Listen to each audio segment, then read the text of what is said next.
Dominica hosts prestigious 2025 Caribbean Pharmacist Conference. Disturbing discovery sparks renewed calls for stronger wildlife protection in Dominica. 11 students receive Cuban scholarship, and Virgin Islands students honored in 2025 Hurricane Preparedness Essay Competition. These and other stories coming up in today's edition of EmoNews for August 20th. I am your presenter, Suanna Benjamin.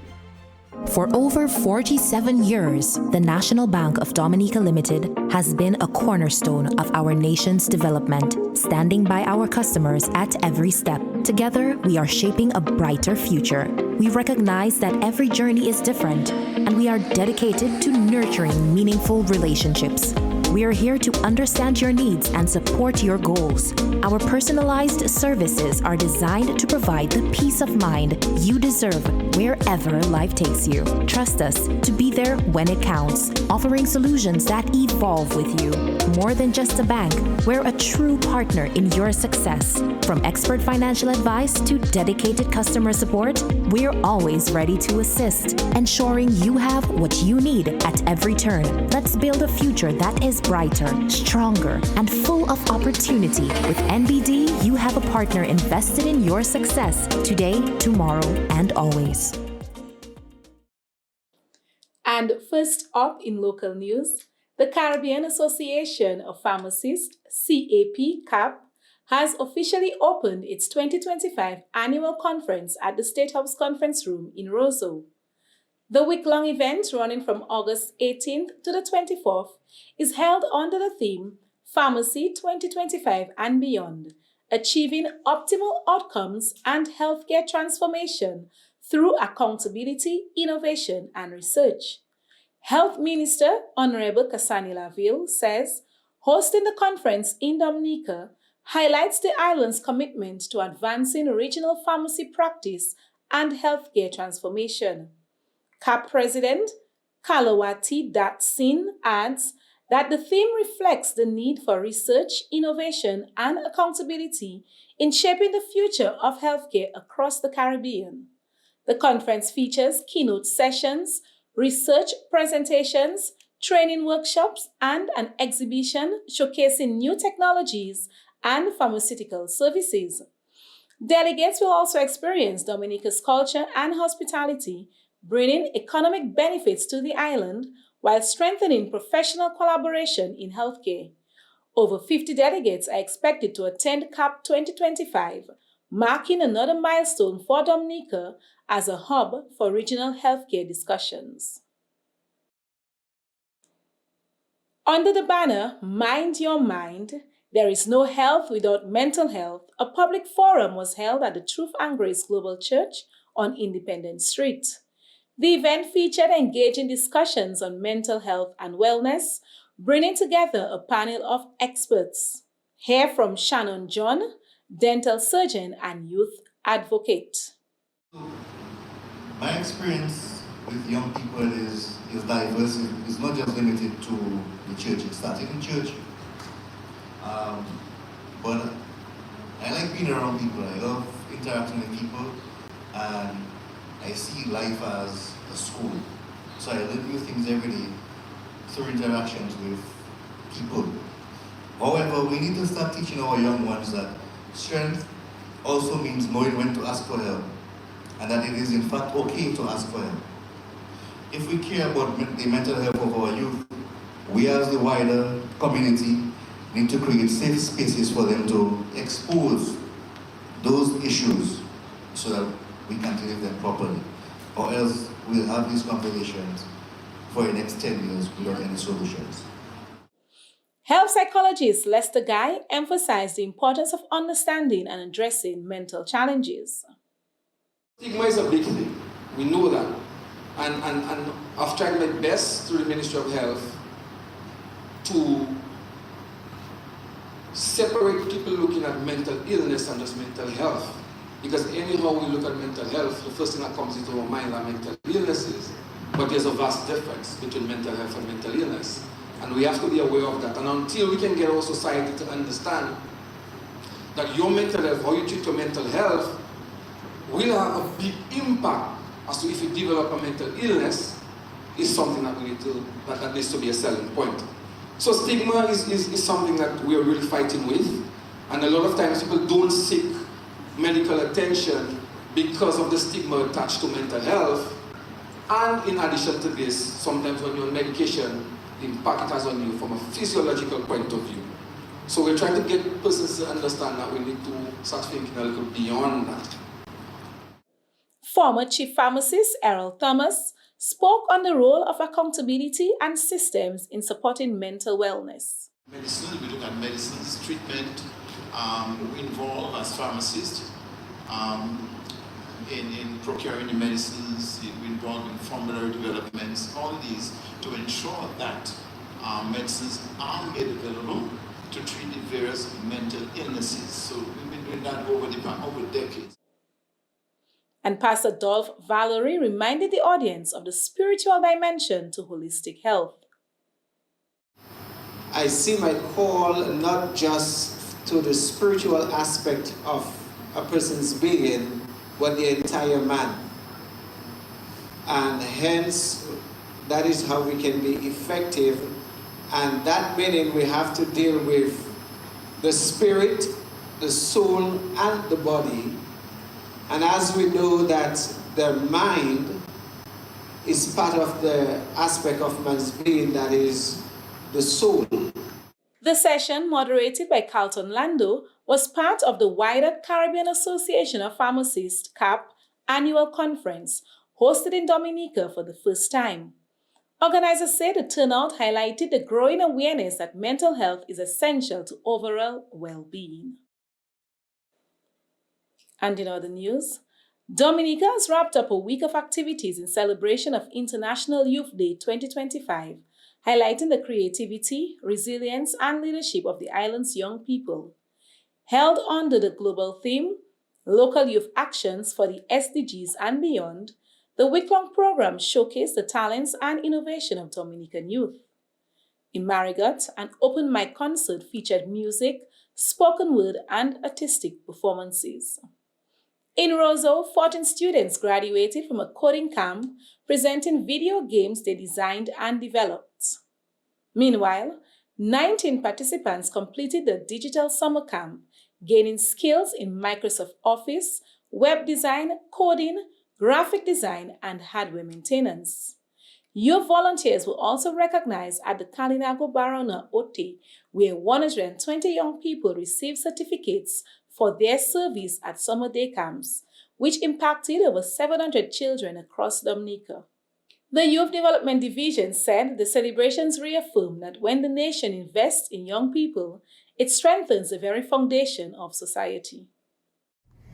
At this moment, I really want to recognize the critical role of our partners, and there are many youth-based organizations that assist us. We have the Duke of Edinburgh, we have JCI, we have faith-based organizations, schools, the communities who work alongside us in shaping this generation.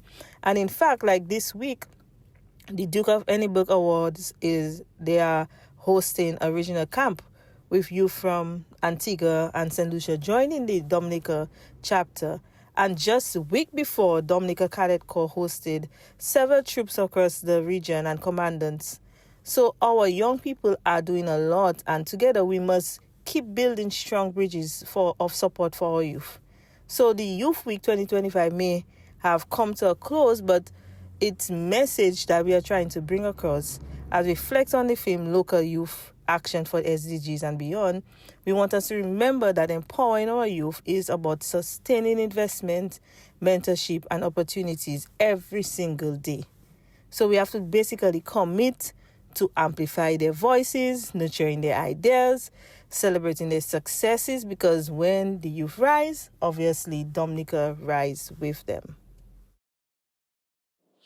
And the disturbing discovery in Dominica has sparked renewed calls for stronger wildlife protection. Tourists snorkeling near the Dolphin Dock stumbled upon the remains of a slaughtered sea turtle, a gruesome find that has outraged conservationists. The Dominica Sea Turtle Conservation Organization, DOMSTECO, has condemned the killing and is offering a $1,000 reward for information leading to an arrest. Despite laws protecting nesting turtles and their eggs, incidents continue to threaten fragile populations of hawksbill, green, and leatherback turtles. Conservation is one that each adult lost is a major setback for the species and for Dominica's ecotourism image. DOMSTECO is urging anyone with information to come forward, stressing that protecting turtles means protecting the nation's heritage and future. Anonymous tips can be made at 265-0908 or 235-4091. Again, these numbers are 265-0908, 235-4091. And in more news, in a significant step towards strengthening educational ties between the Commonwealth of Dominica and Cuba, 11 promising young Dominicans have been awarded scholarships to pursue higher education in Cuba. At a special ceremony at the University of the West Indies, the Cuban ambassador to Dominica highlighted the deep educational ties between the two nations. He urged this year's recipients to embrace their studies with passion and determination. Today, we take another first step toward a better future, reaffirming our commitment to collaboration and mutual progress. We reinforce even further the brotherhood and cooperation between Cuba and Dominica that stand as a historic achievement that fill us with pride. Dear Minister, as I always like to remember, our partnership in education began even before the formal establishment of diplomatic relations, showcasing the strength of the ties that unite us. In 1979, just 1 year after Dominica's independence, the first group of Dominican students began their journey in Cuba, the pioneers, like Dr. Dublin loved to call them. Since then, over 400 Dominican students have graduated from Cuba, 400, more than 400, from Cuban institutions, enriching their own life and contributing to their nation's developments. Some may wonder how two small nations, both with limited resources, can achieve so much together. The answer lies in our shared solidarity. Today, 11 new students are joining that legacy. Future graduates who, thanks to the dedication and effort, will return as qualified professionals. Families, educators, and the Ministries of Education and Foreign Affairs were also thanked for their role in making the scholarships possible. The students are expected to return as professionals, contributing to Dominica's future growth.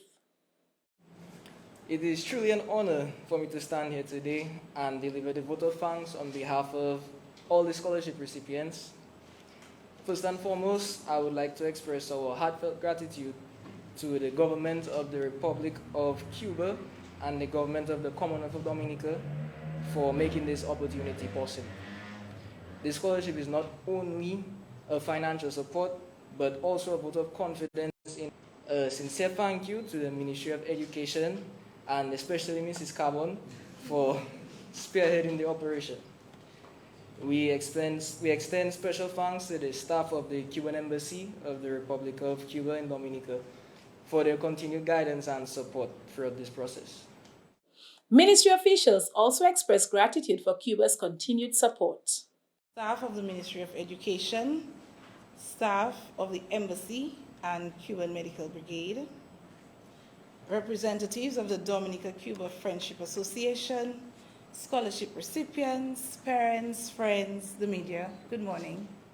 To you, the awardees, I urge you to embrace this journey with discipline, humility, and gratitude.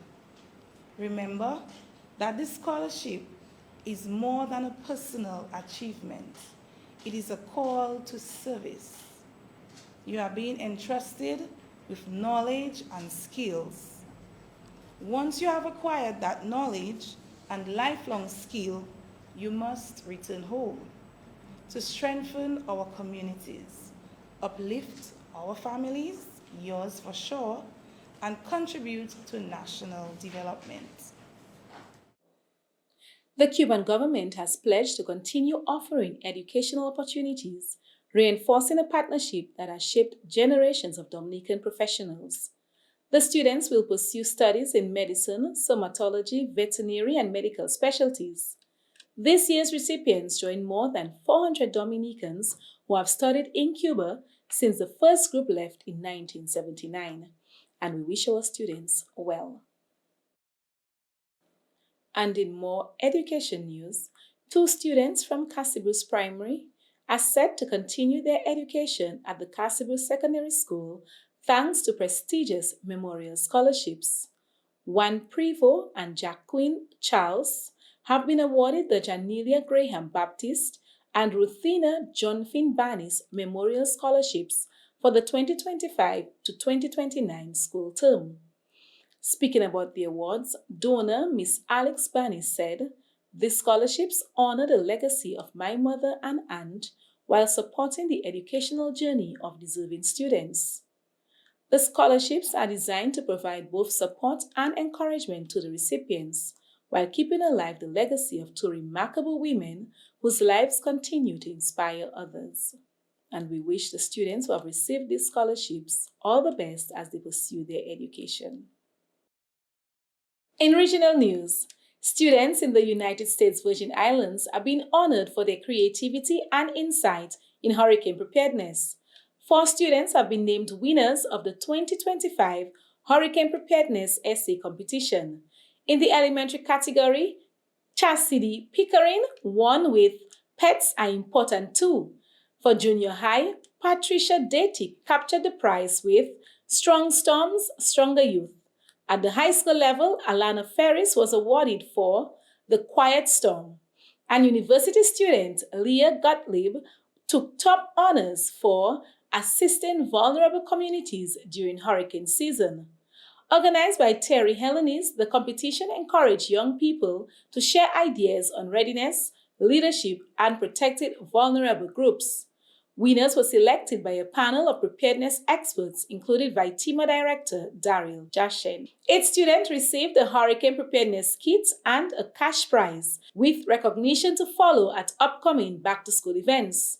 Organizers say the initiative highlights how youth voices can strengthen community resilience as the territory heads into the peak of the hurricane season. And Grenada joined 8 other Caribbean nations at the 9th round of China-Caribbean consultations in Beijing, strengthening ties across trade, infrastructure, and climate cooperation. The high-level meeting, co-chaired by China's Vice Minister Mai Deyu and Grenada's Foreign Affairs Permanent Secretary Roxy McLeish Hutchinson, focused on deepening collaboration in key areas including economy, healthcare, agriculture, civil aviation, disaster prevention, and green development. Both sides pledged to promote people-to-people exchanges through universities, media, and think tanks, and reaffirmed support for the One China principle and multilateral cooperation on global issues like climate change and the situation in Haiti. Participating Caribbean nations including Grenada, Antigua and Barbuda, Barbados, Dominica, Jamaica, Guyana, Suriname, the Bahamas, and Trinidad and Tobago. Officials say the consultations strengthen long-term partnerships and highlight the Caribbean's voice on the global stage. And in international news, flight attendants at Air Canada have reached a tentative agreement with the airline, ending a strike that grounded flights and left thousands of passengers stranded since Saturday. The union representing the attendants announced the deal, which was confirmed by the airline. Flights were expected to resume yesterday. Over 10,000 staff had walked off the job, protesting pay and scheduling issues. Details of the agreement have not yet been released and will be submitted to union members for ratification. The breakthrough came after 9 hours of negotiations, aided by a government-appointed mediator. And Hurricane Erin is stirring up dangerous surf and life-threatening rip currents along much of the U.S. East Coast. The high-end Category 2 storm just below Category 3 strength, isn't expected to make landfall, but is sending strong waves and storm surge toward North Carolina's Outer Banks and affecting coastlines all the way up the East Coast. Bermuda is also experiencing rough conditions. Officials in New Hanover County, North Carolina, reported at least 75 rip current rescues Monday. Wrightsville Beach has issued a no-swim advisory through Friday as the storm continues to churn the waters. Meteorologists warn that Atlantic hurricane season is just heating up, with another named storm possible in Erin's wake. And that's all for international news. Stay tuned for sports after this brief message. Let Instacash help you get the kids ready for school with the DNL Back to School Instacash promotion. For every Instacash ticket purchased, your ticket could say you've won cash, oh, really? You've won groceries, or you've won school supplies instantly. One lucky customer will win $5,000. Promotion runs from August 8th to the 11th of September 2025. Instacash tickets are available from all lottery agents island-wide. It's fast, it's easy, and you win instantly. Instacash, let me play.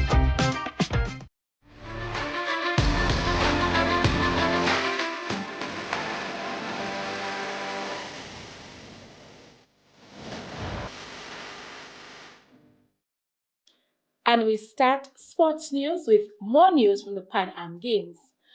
National record holder Addison James ended with a 9th place finish in the men's javelin at the 2025 Pan Am Junior Games. Addison had a solid first round throw of 62.48 meters, but could not better that mark, gaining 62.06 meters in his second round. Unfortunately, Addison fouled his third round effort, missing his place in the finals as only the top 8 advanced. Addison currently holds the national record with a mark of 67.48 meters, which he set at the 2025 Carifta Games. Let's hear from national record holder Addison James.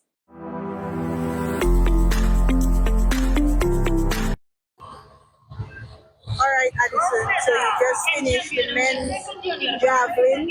Not the expected result for you, but how do you feel coming out of competition today? Well, I still feel that I accomplished something, even though it wasn't my best. But today just wasn't my day, but I went out there and did my best, so I'm still grateful for it. I just know that my time will come, and I'm going to work forward towards it. Now your season has officially ended. What's the plans going into the next season? Well, going back to Jamaica? Well, my plans going to the next season my work will be more seriously, more time spent on my track, etc. So I just know it will be a good season coming forward. Any plans coming up for Addison James in the javelin event? Well, yes, I have plans coming up, which in my event by next season I want to go over the 75-meter barrier. And one of the biggest things I want for next season is breaking a Carifta national record. Addison currently attends the Edwin Allen High School in Jamaica, where he plans to continue training. The men's javelin was won by Lars Fleming of Paraguay, who set a new games record of 81.56 meters. Cuba's Lequil Cabrera won silver with 75.82 meters, and Brazilian Thiago Laceda won bronze with 69.77 meters. Dominica will return to the field with Trenise Hamilton in the women's shot put on Thursday, August 21st. And the Under-14 Dominica team made waves in the Caribbean Football Union Under-14 Challenge Series. On Tuesday, the team finished strong, beating the USVI by 4-1. Kelsey Hussey opened the scoring, and Brianna Briggs added a beautiful hat-trick to fuel Dominica to beat the USVI. The Under-14 team finished the group stage of the series unbeaten, the first team to achieve such results in a long time for Dominica. Looking back at their spectacular performance, they faced Bonnier 0-1, St. Lucia 3-4, St. Kitts and Nevis 0-4, and the USVI 1-4. A big shout out to Brianna Briggs, who was named Player of the Match twice. Kiara Shillingford also received the title. Congratulations are in order for the under-14 team, as well as their coaching staff, and all those who played a role in their spectacular performance. And in cricket news, Australian cricket is mourning the loss of a legend. Former Test captain and Australia's first full-time coach, Bob Simpson, has died in Sydney at the age of 89. Simpson was a towering figure in Australian cricket history, playing 62 Test matches between 1957 and 1978, scoring over 21,000 first-class runs and taking 349 wickets. Renowned for his skill as an opener and one of the game's greatest slip fielders, he made a remarkable return to captain Australia at 41 after the World Series cricket split. He scored 10 Test centuries as captain, including a memorable 311 against England in 1964, and formed one of Australia's most successful opening partnerships with Bill Lawry. Simpson's impact as both player and coach helped shape generations of Australian cricketers and left a lasting legacy on the sport. He will be remembered not just for his records, but for his leadership and influence on Australian cricket. And we extend our condolences to the cricket fraternity. The Dominican Cycling Association held another exciting race this past Sunday, kicking off at Marboy's Bar. In the main race, Kohath Baron claimed first place, followed by Chester Later in second and Ronald Charles in third. The mountain race saw Kerwas Julian taking the top spot, with Gregory Barnes in second and Peterson finishing third. In the underage category, Lewis William came first, Hennes Williams second, and Radiant Felix finished third. The event showcased great talent across all categories, highlighting Dominica's growing cycling community. And that's all for sports. Stay tuned for the weather from the Dominica Meteorological Service.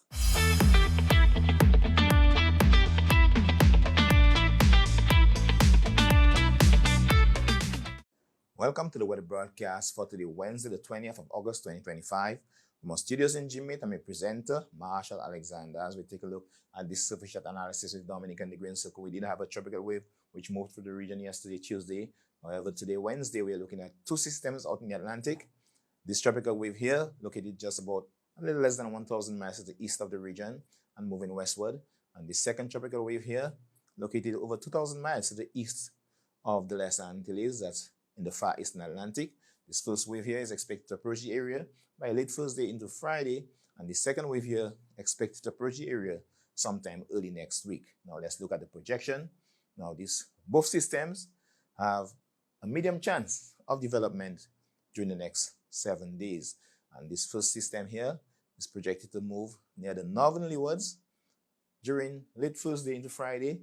However, due to the extent of the convection, we are in fact expecting unstable weather conditions across the region of Dominica here in the Green Circle. So again, we're advising people in areas prone to flooding, landslides, and falling rocks to be on alert and to exercise caution as we continue to monitor the progress of these two systems here. Again, this system here expected to approach the area sometime early next week. So let's continue to monitor and make the early preparations. Now, taking a look at earlier satellite imagery here, we can see that area of convection associated with that first tropical wave with a medium chance of development expected to approach the area by late Thursday into Friday. And the second area of convection associated with that second tropical wave with a medium chance of development expected to approach the area sometime early next week.